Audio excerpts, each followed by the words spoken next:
नमस्कार दोस्तों, मैं राकेश अरोड़ा अपने YouTube channel brain gain solutions में आपका स्वागत करता हूं। ये चैनल मैंने अभी बनाया है, लेकिन ये कंसल्टेंसी फर्म जो है मैंने मार्च में शुरू करी थी 2024 में और अप्रैल में ऑपरेशनलाइज कर दी थी। तो आज आपको बताता हूं कि हम इसके द्वारा क्या क्या सर्विसेज प्रोवाइड करते हैं। सबसे पहले मैं आपको अपने लोगों के बारे में बताना चाहता हूँ कि ये लेफ्ट साइड पे ऊपर देखेंगे तो एक बल्ब का निशान बना हुआ है, बल्ब बना हुआ है। तो बल्ब का मीन्स होता है लाइट।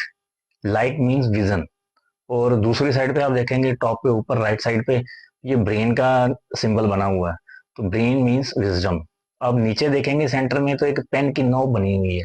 तो इसका मतलब है कि किसी भी ऑर्गेनाइजेशन में हर चीजें rules and regulation policy procedures होने चाहिए और रिटन डॉक्यूमेंट होने चाहिए और प्रॉपर उसका कंट्रोल होना चाहिए। और इसके बाद एंड में आता है हमारी जो टैग लाइन है, वो टैग लाइन है वी इंजीनियर इंटेलिजेंस।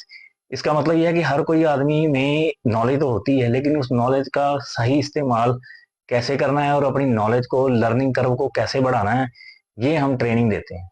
आइए आगे चलते हैं, जिसमें मैं थोड़ा सा आपको स्नाइप्सिस देता हूँ कि जो हमारी टारगेट सेगमेंट क्या है। टारगेट सेगमेंट में आप देखेंगे सबसे पहले तो हम फ्रेशर्स को, जो कैंडिडेट जो कॉर्पोरेट वर्ल्ड में आना चाहते हैं, एमकॉम एमबीए करी हुई है और आना चाहते हैं, अभी कॉर्पोरेट में अभी नौकरी नहीं कर रहे हैं। और दूसरा है जो कॉर्पोरेट सेक्टर में जॉब कर रहे हैं और उनको 2 4 5 साल का 10 साल का एक्सपीरियंस है और वो अपनी नॉलेज बढ़ाना चाहते हैं, उनको दोनों हम ट्रेनिंग देते हैं। और तीसरा सेगमेंट है जो एमएसएमई का मतलब micro small and medium enterprises. जो फर्म्स अपनी रेवेन्यू ग्रोथ चाहती हैं, अपने सिस्टम्स को बड़ा करना चाहती हैं। हर ऑर्गेनाइजेशन का सबसे मेन पॉइंट होता है कि रेवेन्यू लीकेज ना हो और एक्सपेंस कंट्रोल में रहें और सही तरीके से रहें।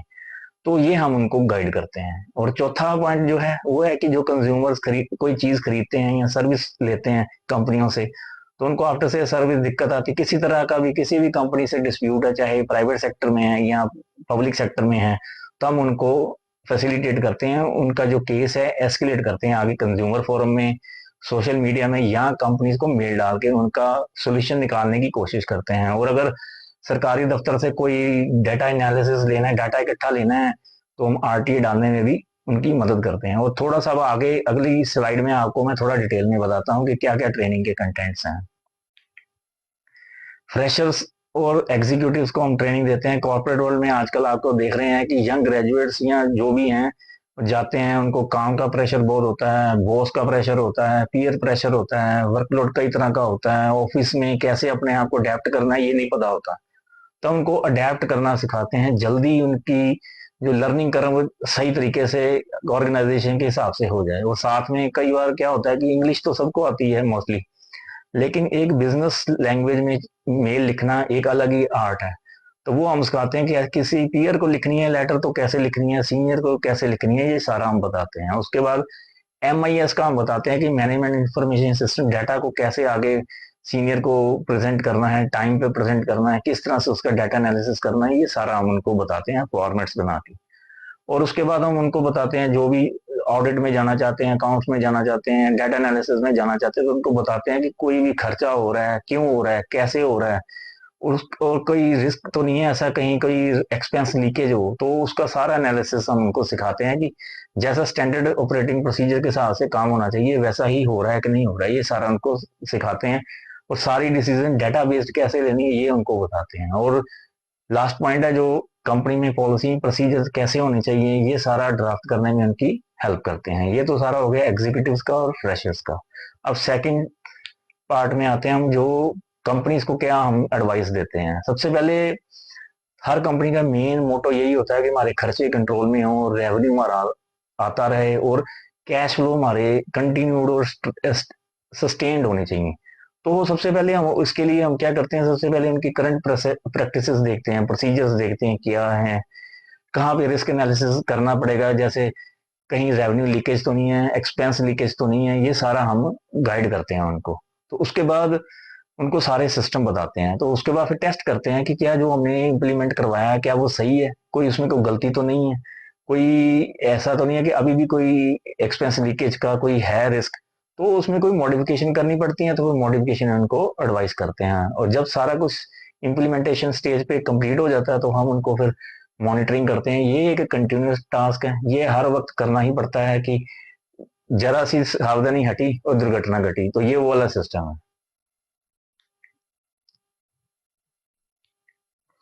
फिर उसके बाद हम कंपनीज में या फर्म्स में जाके देखते हैं कि उनके डिपार्टमेंट्स की एफिशिएंसी लेवल कितना है। ये सारा देखना पड़ता है कि स्टाफ कहीं ये तो नहीं है कि एक स्टाफ मेंबर जो है वो ओवरलोडेड है और दूसरा जो है उसको 4 घंटे का काम है और वो 8 घंटे मौज कर रहा है और गॉसिप कर रहा है। इससे ऑफिस में पॉलिटिक्स बढ़ती है, माहौल खराब होता है। तो हम सबके जॉब डिस्क्रिप्शन डिसाइड करते हैं, उसके बाद उसके KRS बनते हैं, KR के बाद KPI बनते हैं कि जो काम दिया हुआ है क्या उसने सही तरीके से किया है, सही टाइम पे किया है, ये सारा हम बताते हैं। फिर उनके जो काम करने का तरीका है वो भी देखते हैं कि वो कैसे करते हैं, और उसको बेटर करने के लिए इनको कई तरह के फॉर्मेट्स बना के देते हैं, ट्रैकर्स बना के देते हैं। आपको एक एग्जांपल देता हूँ कि किसी बड़ी कंपनी में इंश्योरेंस का खर्चा बहुत होता है, बहुत सारी एसेट्स होती हैं, स्टाफ होता है, बहुत तरह की